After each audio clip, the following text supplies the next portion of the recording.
नमस्कार, मैं भावना ठाकुर और आप देख रहे हैं कोहराम लाइव। झारखंड के निलंबित आईएएस ऑफिसर पूजा सिंघल को आज जमानत मिल गई। सुप्रीम कोर्ट ने पूजा सिंघल को 1 महीने के लिए अंतरिम जमानत दी है।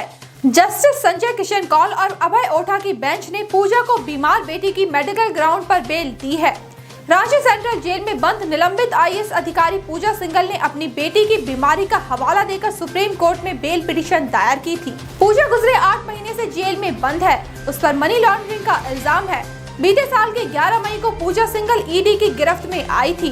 पूजा सिंघल की लगभग 82 करोड़ 77 लाख रुपए की संपत्ति ईडी ने अटैच कर ली है। इसमें पल्स सुपर स्पेशलिटी अस्पताल, एक डायग्नोस्टिक सेंटर और 2 प्लॉट शामिल है।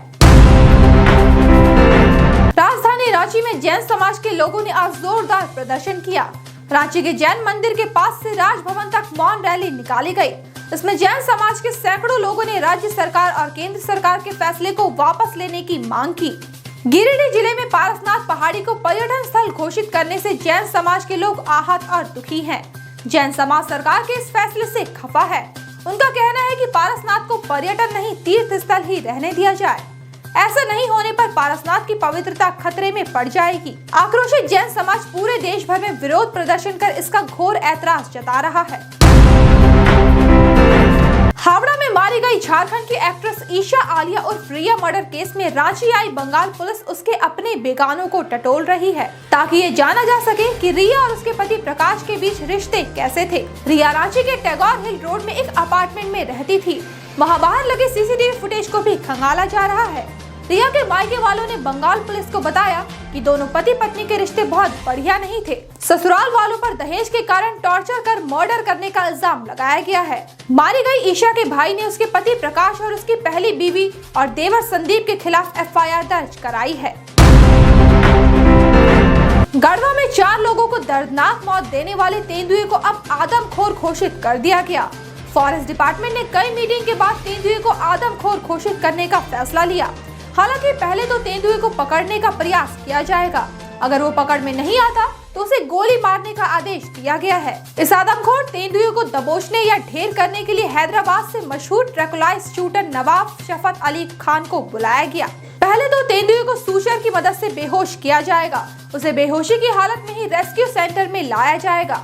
हालत को देखते हुए लास्ट ऑप्शन के तौर पर आदमखोर तेंदुए को मारने का फैसला लिया जाएगा। दिल्ली कांड में अब नए खुलासे हो रहे हैं। सनसनीखेज खुलासा करते हुए दिल्ली पुलिस ने बताया कि मारी गई लड़की अंजलि वारदात वाले दिन अकेली नहीं थी। स्कूटी पर उसके साथ एक और लड़की थी। इस बात का खुलासा तब हुआ जब पुलिस उस रास्ते में गई जहां से अंजलि गुजरी थी। एक्सीडेंट के बाद वो लड़की वहां से चली गई। उसे हल्की चोट लगी थी। वहीं पोस्टमार्टम रिपोर्ट से यह खुलासा हुआ कि मारी गई अंजलि के साथ कोई गलत काम नहीं किया गया। इधर दिल्ली के सीएम अरविंद केजरीवाल ने मृतिका के परिजनों को 10 लाख रुपए की मदद करने का ट्वीट कर ऐलान किया है। जयपुर के सामोद गांव से 12 लोगों की अर्थी एक साथ उठी। इसमें एक परिवार के 8 लोग शामिल थे। 2 भाइयों का पूरा परिवार बिखर गया। सड़क हादसे में कैलाश चंद के 2 बेटे विजय और अजय, बेटी रेखा और विजय की पत्नी राधा की मौत हुई है। वहीं कैलाश चंद के भाई सूबा लाल की दोनों बहू अनुराधा और पूनम, पोता आरव और पोती निक्कू की मौत हुई है। कैलाश का पड़ोसी अरविंद भी इस हादसे में दम तोड़ चुका है। इस कारुणिक दृश्य को जिस किसी ने देखा उनकी आंखों में आंसू छलक आए। एक साथ 8 लोगों की चिता सजी। मुखाग्नि परिवार के एक 4 साल के बच्चे ने दी। दिल को झकझोर देने वाली इस घटना के बाद गाँव के लोग बेहद दुखी है। गाँव में ना तो चूल्हा जले और ना ही दुकान खुले। साल के पहले ही दिन राजस्थान के सीकर जिले में हुए सड़क हादसे में 12 लोगों की जान चली गई। आईपीएस साजू राम राणा की ड्यूटी के दौरान मौत हो गई। उन्हें हार्ट अटैक आया था। तुरंत उन्हें कांगड़ा के टांडा मेडिकल कॉलेज व अस्पताल में ले जाया गया, जहां उन्हें मृत घोषित कर दिया गया। यह दुखद घटना हिमाचल प्रदेश के धर्मशाला में हुई। आईपीएस साजू राम राणा आज अपनी ड्यूटी पर तैनात थे। उनकी ड्यूटी सीएम सुक्खू के रैली में लगी थी। अचानक उनके सीने में दर्द उठा और वो अचेत हो गए। वर्तमान में आईपीएस राणा हमीरपुर के जंगल बैरी पुलिस बटालियन में बतौर कमांडेंट तैनात थे। पटना एयरपोर्ट पर लैंड करते वक्त फ्लाइट से एक चिड़िया टकरा गई। इस बर्ड हिट के बाद प्लेन अचानक हिलने लगा। फ्लाइट में सवार 142 पैसेंजर सहित कैबिन क्रू की सांसें अटक गई। हालांकि प्लेन उड़ा रहे पायलट ने सूझबूझ से हौले से विमान को लैंड करा लिया।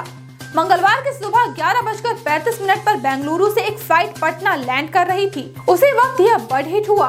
एयरपोर्ट अथॉरिटी और विमान कंपनी की ओर से इस मामले को लेकर अब तक कोई आधिकारिक बयान नहीं आया है। कयास लगाया जा रहा है कि कुहासे के कारण विजिबिलिटी कम थी।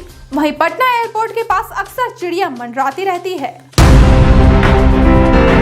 बिहार के सारण में हुए जहरीली शराब कांड के 2 मामलों की जांच अब सीआईडी करेगी। मंगलवार को पुलिस मुख्यालय ने इस संबंध में एक आदेश जारी किया है। मशरक और इसुआपुर थाना में अलग अलग केस दर्ज हुआ था। इसकी जांच अब तक सारण पुलिस की एसआईटी कर रही थी। कुल 17 आरोपियों को अब तक गिरफ्तार कर जेल भेजा जा चुका है। यहाँ याद दिला दें कि जहरीली शराब कांड से अकेले सारण जिले में 78 लोगों की जान चली गई थी। इस घटना के बाद पूरे बिहार में तहलका मच गया था। ऐसा बवाल हुआ कि राष्ट्रीय मानवाधिकार आयोग की टीम को दखल देना पड़ा था। दिल्ली की एक स्पेशल टीम को जांच के लिए बिहार भेजा गया था। दिग्गज एक्स क्रिकेटर और बीसीसीआई के प्रेसिडेंट रह चुके सौरव गांगुली फिर से दिल्ली कैपिटल्स के साथ जुड़ गए। इस बार उन्हें बड़ा पद और बड़ी जिम्मेदारी दी गई। गांगुली को फ्रेंचाइजी की 3 टीमों का डायरेक्टर बनाया जाएगा।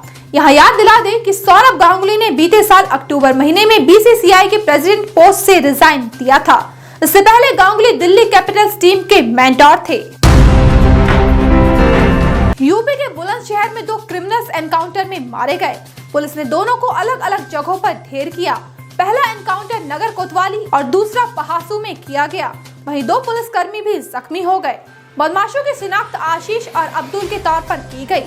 क्रिमिनल्स पर 50,000 रुपए का इनाम था। दोनों पर एक जेवर कारोबारी को दिन दहाड़े गोली मारने और लूटपाट करने का इल्जाम था। बीते 3 नवंबर को मर्डर और लूट की वारदात को अंजाम दिया गया था। ऐसे ही दिन भर की बड़ी खबरों के लिए जुड़े रहिए कोहरामलाइव.com के साथ।